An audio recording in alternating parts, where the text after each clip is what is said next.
As you mentioned, we design our services to be focused on the pet owner and their needs, and that involves many factors, including being available 24/7, offering multiple channels so the owner can decide when and how they get the help that they need.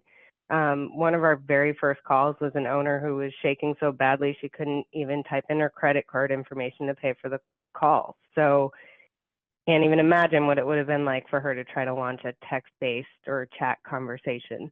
It would have been out of the question. In addition to that, we take into account not only what the pet's condition is, but where the owner is. And when I say that, I mean physically or geographically, but even emotionally and financially. It wouldn't be a surprise to anyone here that we've received a number of calls over the years from owners with limited geographical access, being hundreds of miles away from a vet hospital. And then, of course, those with limited funds. We had a gentleman who disclosed that he literally had $9 in his bank account until he received his Social Security check. So it wasn't that he didn't want to seek in-person care, but he needed to do something in the interim to get some relief until he could afford to bring his pet in. And then, of course, on the emotional side, we have to be flexible with how and what we do to make sure the owner can understand and take the steps that they need to take.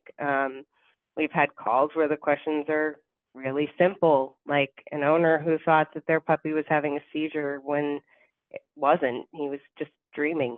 They didn't even know that was a thing. And then we've had really heavily emotional calls where we're talking people through how to give CPR while they are actively en route to an ER. And regardless, I think I would sum this up with just saying our program design really is about meeting the pet owner where they are without shaming them.